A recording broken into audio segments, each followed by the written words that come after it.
So thank you so much, John, for taking time. Could you please state your name and the community where you live, and then also where you were born and in what year?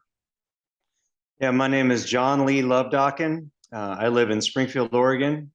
I was born in Jackson, California in 1973. Great. And can you tell us what your current job is and how long you've been working there? My current job is with the Springfield School District. I'm a social studies teacher at Thurston High School. I've been with the school district for 19 years, and I've been teaching for 23. Okay, great. And if you mostly taught at the high school level or at other levels of education as well? I taught at a kindergarten through eighth grade school for my first 4 years, and then I've been at the high school level for the last 19. Great. And tell us, how did you get into this line of work? What led you to become an educator? Well, I got my degree in history at Oregon State University, and I've always been fascinated by history since I was a very young child. And my father loved history as well, and he fostered that and took me to a lot of historic places. We once drove the whole length of the Oregon Trail and stopped at lots of places along the way, and I really enjoyed that. I was only maybe 8 years old, but I really enjoyed it. Uh, then when I graduated from college, I did try some other things. I was a journalist for a while, and I was editor of my college paper. So I worked in journalism part-time for many years, even while I was teaching, and then covering sports almost always. Mhm. Then I was also in business management for about a year, and I managed a paint store for the Sherwin-Williams Company. I really didn't like it. I made a lot of money, but I didn't like it, and I had no time. Sometimes I would leave in the dark and come back in the dark. And so I ran a $2.5 million a year store in Salem for them. Wow. And so I wanted to have a little bit of work-life balance, and teaching seemed something like I could do. I had to do some when I was in college. It was a requirement for a class I took to go be a tutor at a high school. And the kids took real well to me, and the staff there really suggested I get into teaching. So Yeah, and talk a little bit about I imagine you must have had some special types of training to be a teacher and perhaps things that you've done over the years to enhance your skills and knowledge. Can you talk a little bit about that? yeah, I was hired on an emergency certificate. Mhm. I taught the first 2 years of my career with no license, Oh, uh-huh. just an emergency license. Mhm. I speak Spanish fluently, and it was my minor in college. And I was an exchange student down in South America. So the fact that I could speak Spanish made me easy to hire. They Mm. really needed people, and so I was hired on an emergency basis, provided that I get my teaching credential, and I did. I had to get it within 3 years, and I got it in two. I went to night school at Pacific University in Eugene. They have a program just for teachers. Mhm. Yeah, I was working during the day at O'Hara Catholic School in Eugene, and going to school at night. And then I was even working a little bit at night as a reporter for the Springfield News. So Okay. I had two jobs and went to graduate school at the same time. No, that's impressive. That's impressive. And if you had any other types of, I know there's often things that people do along the way as teachers, just as far as enhancing their skills and capacity. Are there other things you've done, whether it's formal schooling, informal, that type of thing? Yeah, I do a lot of historic replica type things. I built a log cabin at Doris Ranch in Springfield. And if you ever go up there, you'll see it. Have you ever seen it? Well, I've been to Doris. Wait, is that the one with the park in Springfield that has? I mean, I've walked through there a bunch of times. I probably have. Yeah. Yeah, up on a hill. we got a grant through the federal government to do something to improve the teaching of local history. And I decided I wanted to build a log cabin, and some other teachers teamed up with me, and we pooled our resources. We each got $2,000. And so 12 of us from Springfield pooled our resources so we could do one big project. And the log cabin was the center of that. And then there were some other smaller projects people did that are located now within it. But yeah, a lot of teaching myself, reading, trial and error, and learned just so yeah, I actually became a log cabin builder. No. And I was asked by a movie company if I was interested in helping them build a set because they were doing a movie about someone who goes out in the woods and builds a log cabin. So that was pretty fun. I don't have the time to go do that, so I declined. But my cabin was used by the History Channel, the one out at Dorse Ranch. History Channel came out and filmed an episode called "The Lost Treasure of Jesse James," and they wanted a historically accurate log cabin that didn't look old, because in a real, when Jesse James was alive, log cabins wouldn't have been all that old. So they didn't want some 150-year-old gray cabin. They wanted something that looked fairly freshly built. So they used the cabin out at Dorse Ranch. So. Yeah. And now I do blacksmithing. Again, I've been teaching myself that. And I have a firewood business I've run for 20 years, which was part of the reason I did the log cabin. I already owned everything I needed. So yeah, I've done a few things. But my master's degree in teaching, master's in arts and teaching at Pacific University, was my formal training to become an actual licensed teacher. Mm-hmm. Tell me a little bit about your approach to teaching in general and social studies in particular. How do you, and maybe how that's evolved in your over 20 plus years as a teacher? I tell a lot of stories. It's his story, right? And so I think it's best told as a story. And I try to keep that the focus. That's always been me. Students always like that. And I ask students every year, what was good about the class? What could I do better? And they always tell me, keep telling stories. But you have to structure it. You have to have a lesson plan. You have to have a goal of what you're going to go over with today, because one story can lead to another. So I have to have a plan and an overall plan for the unit, and what I want students to accomplish by the end of it. And so I have structure to my class, lots of structure. What's changed over the years? Technology, in some ways, makes it better. I can do a lot more visuals now. I have access to a wide variety of shorter videos. I try not to show long videos anymore. Kids don't want them. They've got YouTube anytime. They can watch, they can be on the screen all the time, and really kids don't want it. But I'll find something that's maybe 5 or 10 minutes long that really gets to the heart of what I'm trying to show them. And I'll use that to supplement my teaching. Mm-hmm. So yeah, 20 years ago, kids looked forward to you playing a movie.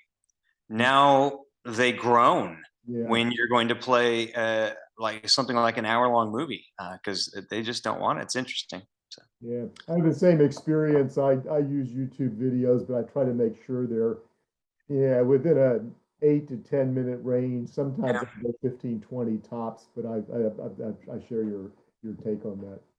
Yeah. Ways that it's hurt.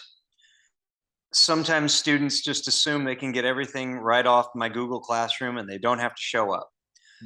And I run into that, and I deliberately leave off some things from my Google Classroom so that they must actually come in person and learn, and they're better off for it.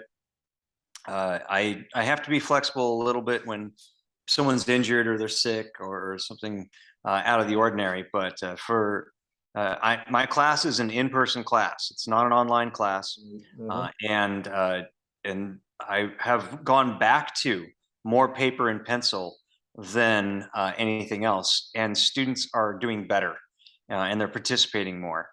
And I've had a lot of students thank me because I'm not just a Google only teacher. And so yeah, I try not to delve too much into the tech world. And once in a while, technology fails you. And so my projector failed on me a couple of weeks ago, and my students kind of laughed and said, "What are you going to do?" And I said, "Go back to about the first 10 years of my teaching career when I didn't have any of this, and I know my subject well enough. I can improvise. I can finish this out." And so I did a lot of drawing on the whiteboard.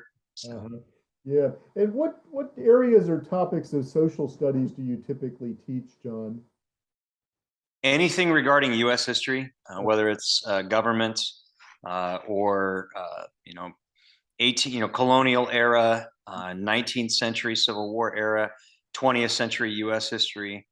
I've been a student of that since probably I was 6 years old, and so that's my main focus. And then right now they have me teaching just U.S. history. From World War II to the present. So kind of focusing on the Cold War and Vietnam and Watergate, and get into the 80s. And then, I can, if I budget my time well, I can get up to the 1991 Gulf War. But if I'm really lucky, I'll get up to 9/11 in that class. Yeah. That's my US class. Then I teach a global studies class, which I created, and it's called Global Studies World at War.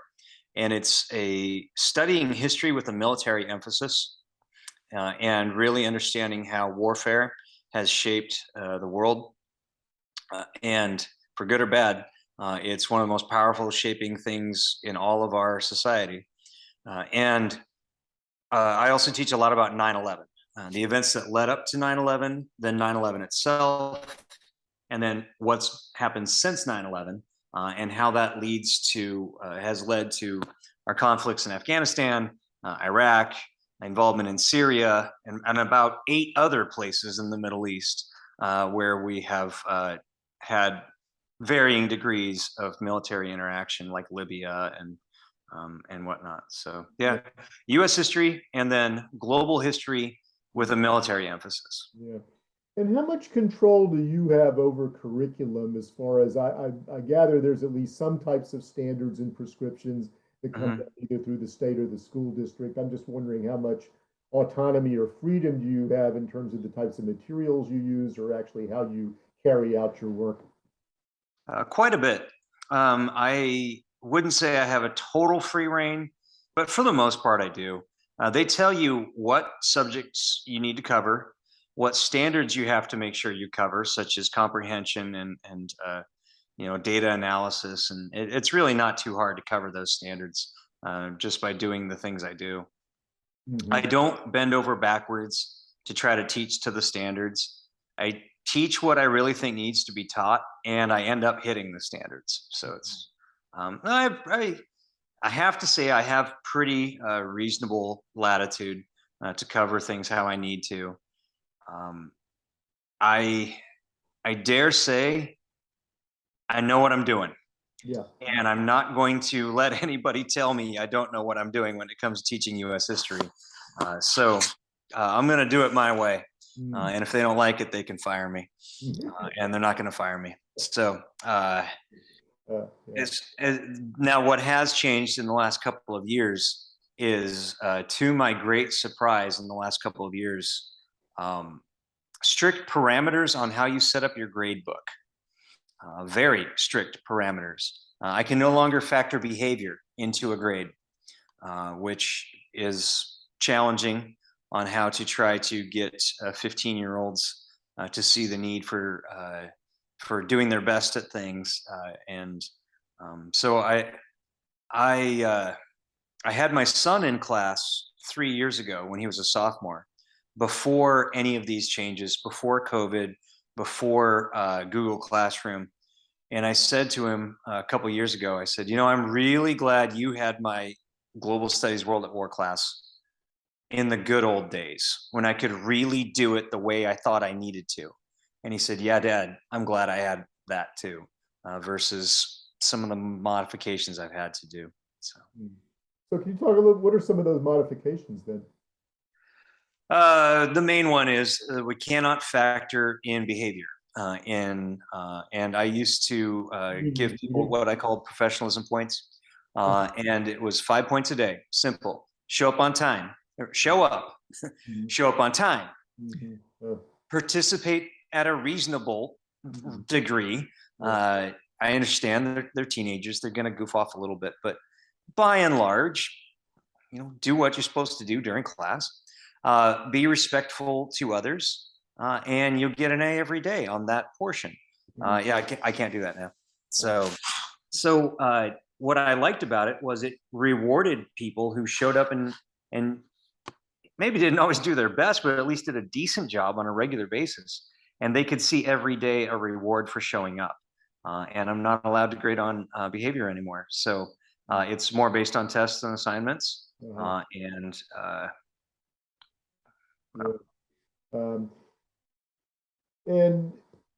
if you were to think about personal qualities or skills that in your view it takes to be, a good and effective teacher, what would some of those be in your estimation? I think students should be able to predict what I'm going to grade them on and assess them on with about a 100% accuracy. I like to be crystal clear. These are the requirements that we are doing. This is the order we're doing it in. If you missed something, here's the resources to catch yourself up. I have a self-serve system to where students, if they're gone for a day, they can walk in, they can see what we did, they know where the binder is, they can get their copies. They may need to come have me help them walk through it, but they get at least the basics. So structure, clarity, routines, depth of knowledge, and enthusiasm. It's contagious. Kids love it. And since I love history, it comes through. And I've often said to kids, I want to teach something I enjoy teaching, because if I'm bored teaching, heaven help you all. So enthusiasm for my subject. And so fortunately, they do let me teach subjects that I'm interested in. I was allowed to create that World at War class from scratch. It's very popular. I have students signing up. Yeah, I get a lot of kids signing up for it. And that reminds me of a question, just a structural question I wanted to ask you, John. So typically, how many students do you have in your classes? So when I started teaching, I typically had 30 students per class, and I taught 5 classes. It was 150 student workload. The start of this year, I had 209 students. Oh my gosh. Yeah, spread out over 6 classes. As it goes, some kids, always, every school year, some kids decide that they're going to go to another school, or they're going to go to an alternative ed or something like that. So I now have 200 students spread out over 6 classes. So I'm looking at about 33 students per class. It's a lot. To teach 200 kids is 25% more than I did when I first started teaching. 25% more kids. So your workload is increased. I guess I wanted to ask you, because I know class size is a perennial or perpetual issue in K through 12 education. Just how does that land with you as far as teaching that many students, and how do you adjust or adapt to that reality? I've been doing this long enough that I have a lot of stuff already built up. I'm able to draw upon things I've designed years ago. So since I'm not a first year teacher, I'm not even a first decade teacher. I'm a third decade teacher now. I'm able to handle it better than some of my younger colleagues would, or certainly I would have in my first years. But you get spread thin, and it's hard to give individual attention to kids. Right. and some kids really need it. Mm. So again, that's kind of why I it yeah, it wears you, it spreads you thin, and this is all being recorded, so I'm kind of having to be careful with my words. But I don't think it's the best way to run things myself. So, Yeah. Well, that kind of brings me to a question. It's kind of a two-sided question then. What is it that you find most enjoyable and fulfilling in your work? And the flip side of it is, what do you find most difficult or challenging? I know you've kind of answered the second one a little bit, but I just wanted to ask you explicitly, what you like the most about your work and find fulfilling, and the things that are more challenging or difficult. I have had, without an exaggeration, at least 100 students, at least, say, I never liked history till I had your class. Mm-hmm. That's pretty cool. I've had students become history teachers. Wow. Yeah, I've had one of my former students who came when I was at Springfield High School. He got hired at Thurston High Uh, School, which is where I teach now. Very neat to see a former student of mine career out of what I had introduced him to. I used to teach economics, and I'll walk into my bank and see the branch manager is a former student of mine who was. So that's really fun when I especially have out of the blue. I'll get emails, I'll get Facebook messages. I've had people show up at my classroom 10 years later and say, I really just wanted to tell you, you really made a difference in my life. mm, So that's pretty cool when that happens. So and uh, I think that that's probably the most rewarding thing when students really tell me I made a difference. And yeah, that's so. Most frustrating thing mhm. was that what the other question part of the Yeah, question more was? challenging, frustrating. Yeah. Yeah. A lot of the things teachers are required to do today, I don't see a direct benefit going to kids. Mm, I have a lot of required goals I have to write, and I have a lot of click this, drag that, fill stuff that I have to do. And I know I have to do as part of my professional responsibilities. Me being able to give more feedback to kids,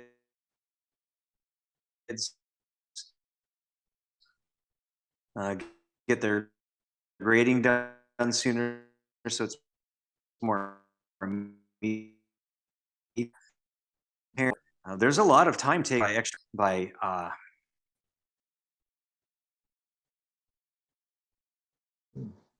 think our connection, you're freezing up on me, John. Um,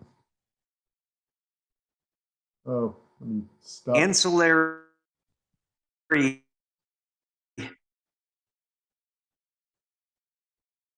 Yeah, I'm sorry, we're having a bad connection here, it looks like.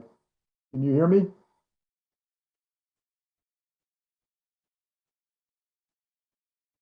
It's frustrating. Oh, um,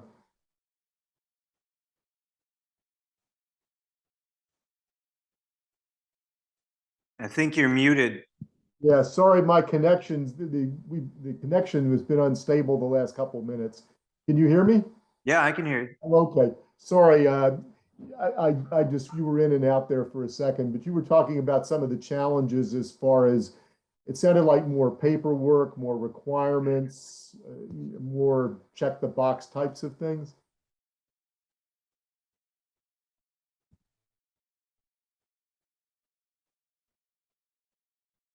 Distracts me and takes me away from things that I could and would do if I had a little more time to work with.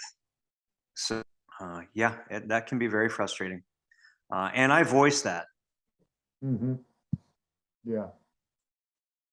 I wouldn't say it here in this recorded setting if I said, and we have to write these goals every year. Well, I wrote as my student learning goal, I want every student to pass my class. And they were looking for something a little bit more specific. And I said, well, shouldn't that be my goal? That every student, and eventually my administration kind of saw the point. I was like, well, isn't that what we want? Ultimately, we want our students to be successful. So I want every student to pass my class. That's my goal. Mm-hmm. So I had to do a little talking to have them accept that, but they kind of finally did accept it. They're like, well, I guess that is about the best goal anybody. Well, that's my goal. Because we have these required goals.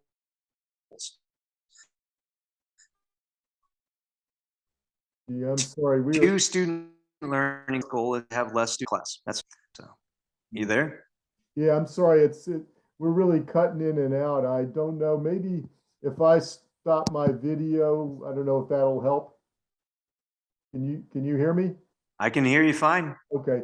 Yeah, I don't know. We've been cutting in and out a little bit the last few minutes. Sometimes if the video goes off, that can help. I'm not sure if it's at your end or my end. Um, but you can hear me okay now? I hear you fine. Okay. Um, Let me ask, I was curious in terms of just change you've seen over the year in students. I'm just assuming, well, there might be particular challenges in teaching adolescents with, I don't know, attention span or all the stuff that's going on just physiologically with them. I'm wondering the challenges that presents and if that's at all changed over the years. I mean, there's all this talk about devices and attention spans and various things. I'm just wondering your take on that, given your lengthy experience, working with students who are in high school. Definitely, the attention spans are shorter, and I've been doing this for a long time.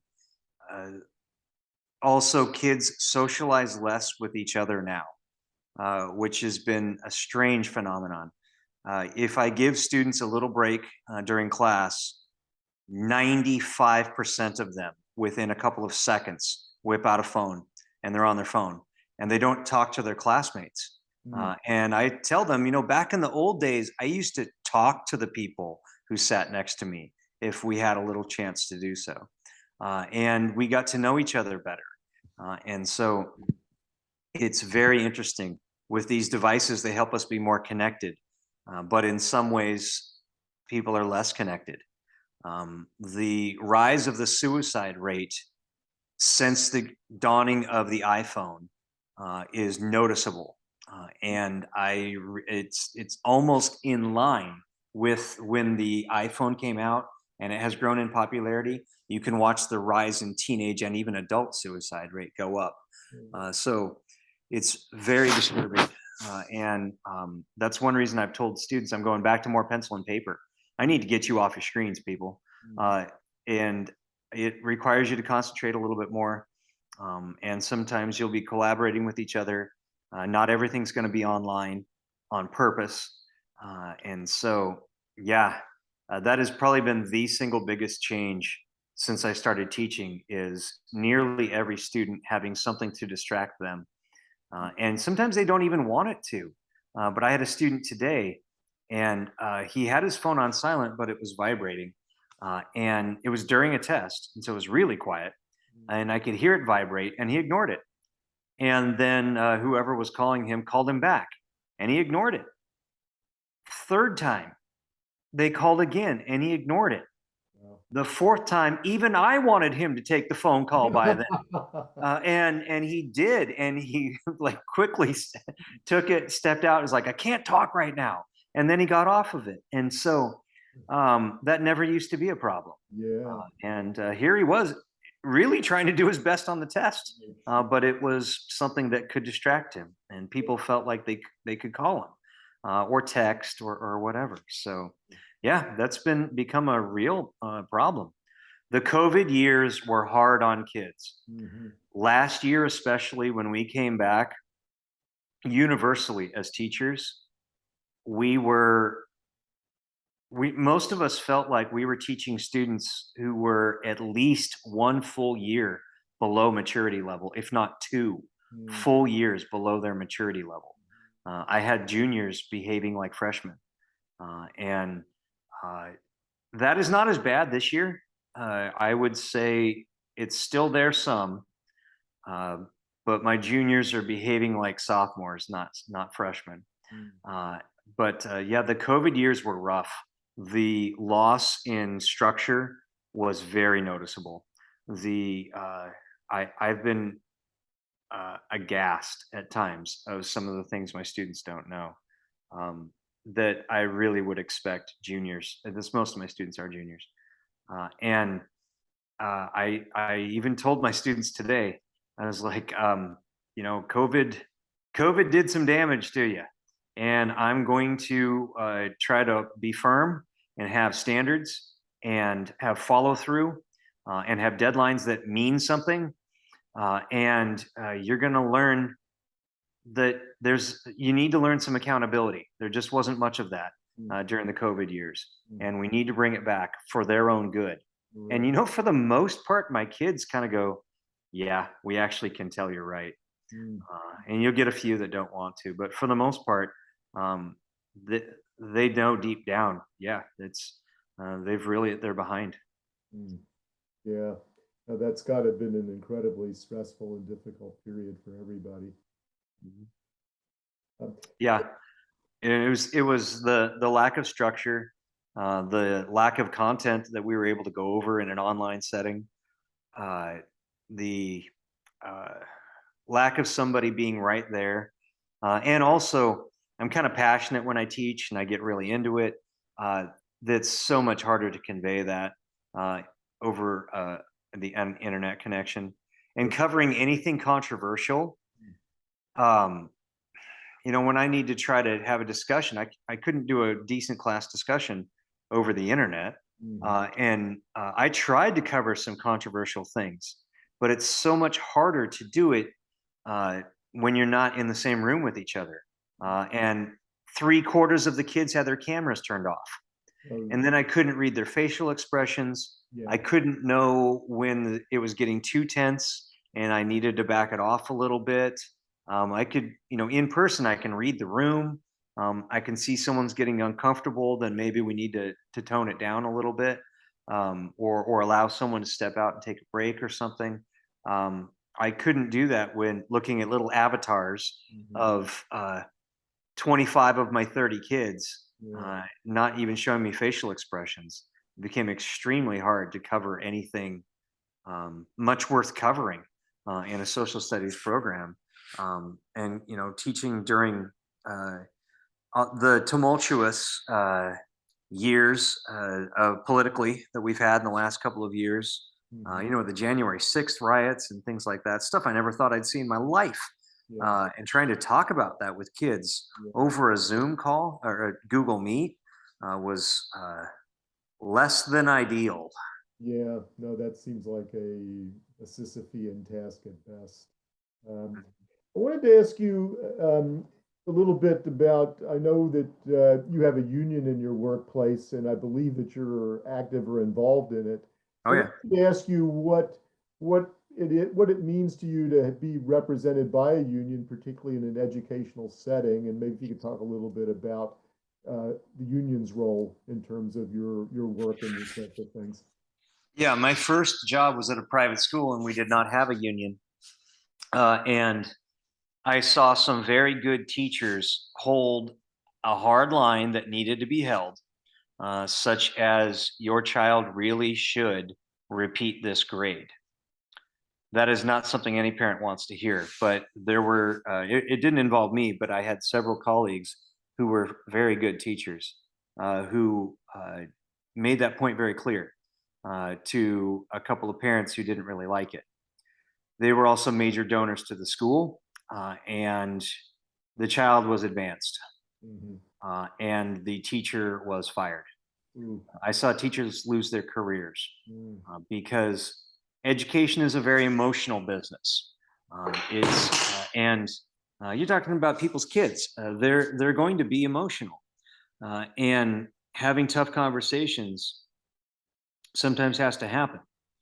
Uh, if you don't have a union to protect you, it's scary to have those necessary, honest conversations that need to happen.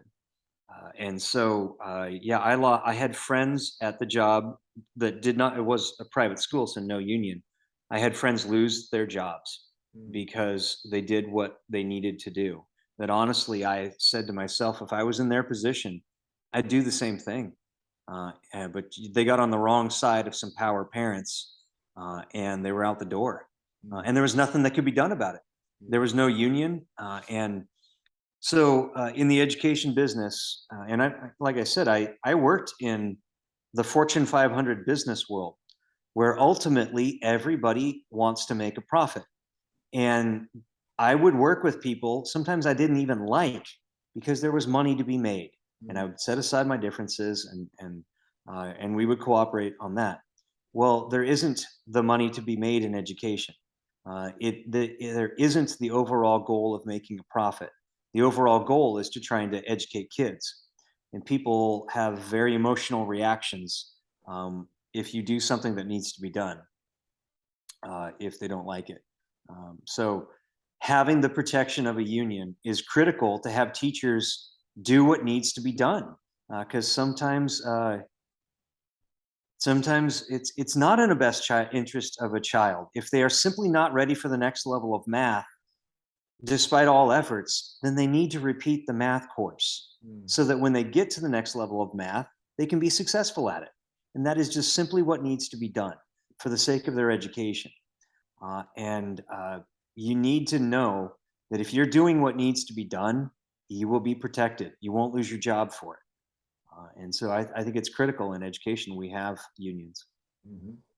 Um, And you stayed in this work. Well, let me back up a half step. I know there's a fair amount of turnover in the teaching profession. I forget, I've heard these stats that a certain percentage lasts 3 years and then a certain larger percentage only lasts 5 years. So you're in kind of rarefied territory at some level, having been in it for as long as you have. So I'm just curious, what is it that's kept you in this for as long as you have? Because as you suggest, I mean, I know you probably earn a decent living, but it's not Fortune 500 or that sort of thing. So I imagine there's some intrinsic types of um, benefits or things you get out of it. But I'm just curious what's kept you in this profession with all the challenges and difficulties and rewards for so long. Uh, First of all, I'm not a materialistic person. That's I think helped me. I'm surprisingly not materialistic, though of course I need money. I have to pay my bills, and so I need money. I can't volunteer, but I'm not real profit driven. I'm a born again Christian. I believe in what I'm doing. I believe God put me where I am to do what I'm doing, and I believe that I need to do a good job of it. Money's only temporary. You can't take it with you. I've seen people I've seen money be a detriment to people as often as a positive, and as long as I have enough, then I'm not worried about making too much more. Plus, I have other ways to make money. As I told you before, I have side jobs. I have a firewood business I've done for years. I do blacksmithing. I've done construction. I have a capable physical body, capable physical mind, and in my off time, because we do get some time off as teachers, far more than I did when I worked for a Fortune 500 company, and I'm able to supplement my income that way. I'm able to do a lot of my own projects at home, so I don't have to pay somebody else. Some of my own auto mechanics, some of my own carpentry, some of my own plumbing. When things get serious, I call it professional. But I can handle about half the things I need to do. I can just figure out a way to do them. And YouTube videos are great. You can teach yourself to do all kinds of stuff. Yeah. So what has kept me in it? I guess I'm not driven by the money. I need enough money, and it does provide enough money. You have to budget. You have to be smart, but it's enough. We're adequately paid. If we and sometimes I'm not all that popular with some of my teacher colleagues Mhm. because I believe we are adequately paid. And I believe if we do know what we're doing with our money and we aren't taking vacations to Europe every summer and we're not buying a new car every 3 years, then we are adequately paid. And so I know I run against the grain on that. But so what keeps me in it? I believe God put me in this position to be a teacher. And I believe I get the feedback from kids that I'm good at it. And I love history. And so, yeah, I guess that, plus my own children have attended the schools I've been at. I've really enjoyed. I loved having my son in class. Some people thought, "Oh, it's going to be a problem." It was great, Mm, and he got to see me in a different light that he didn't usually see me in. yeah. And I'm going to have my daughter in class next semester, Oh, and that's going to be great. And so that's what's kept me at the school I'm at. Um, we've had 40% turnover in my school alone in the last 2 years. So it's tough. It's not good for kids either. Kids need consistency. The school needs consistency. Like I said, the structure I think really benefits kids. mm, Not being overly structured. You have to allow for some flexibility and some spontaneity. But having a predictable pattern, I think, does kids a lot of good. They know they can count on me. They may not be able to count on much else in their life. They may not know where they're sleeping tonight, but they know when they have class with me tomorrow, I'm going to be there unless there's some emergency. I'm the kind of teacher that takes like 2 sick days a year, mm. if that. And so I like being that source of strength for students. And that just raises another question, John. Do you ever think that the schools are being asked to do too much as far as sometimes it seems like there's an argument that schools are being asked to solve all kinds of social problems, that everything kind of gets dumped on or laid on the education system, and that sometimes maybe that's too large an ask. I'm just curious how you react to that. A lot of things does get asked of teachers, but that's the job. You can't teach a kid if they're starving. You can't teach a kid if they're wearing clothes that are going to fall off of them because they're the wrong size, or they, if it's Maslow's hierarchy of needs. Mm, You can't teach somebody who hasn't slept all night because they didn't have a house. So unfortunately, we do have to be available to some degree, try to, as we can, meet the needs, the very basic needs of kids, because you simply can't teach somebody if they can't, if they haven't eaten all day, or they didn't sleep last night. It's really tough for them to learn. So I have. Um, I often provide pens, paper, binders. I frequently just find this stuff. Other kids lose it or abandon it. I'll find things in the hall, good pens, good pencils, empty notebooks, and I'll pick it up and keep it in my closet.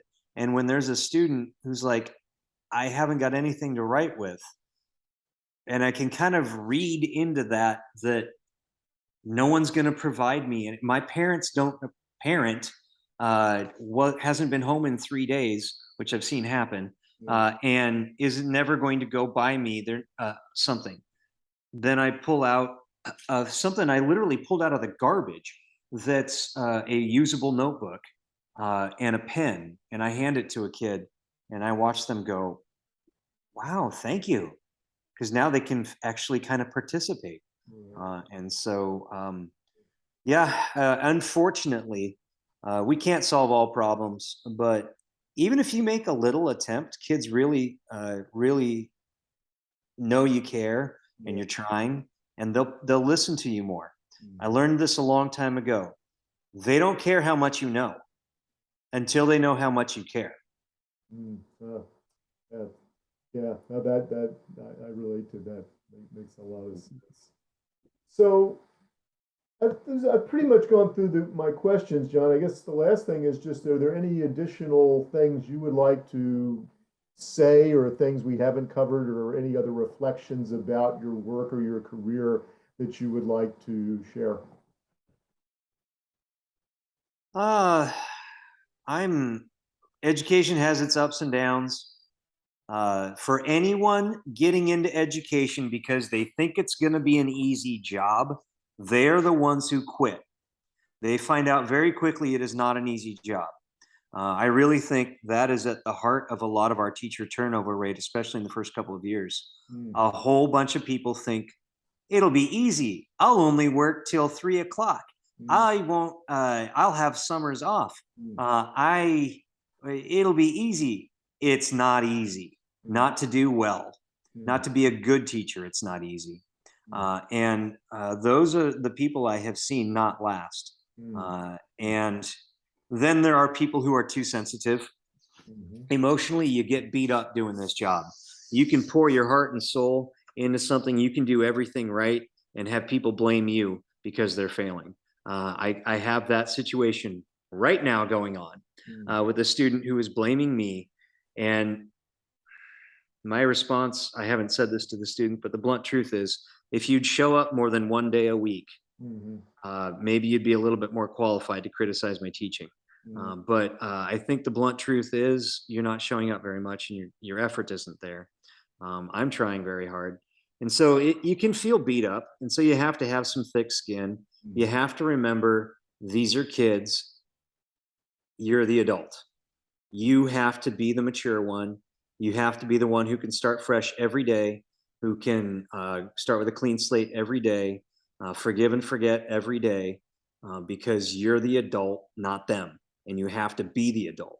mm. And that's kind of hard for some people to do, even when they are in their 20s or 30s. I think that's, yeah, don't get into it if you want an easy job. Mhm. Yeah. Well, listen, John, thank you so much. You've been really generous with your time and rich with your insights, and really, really appreciate it. You're welcome. Uh, yeah, I'm just gonna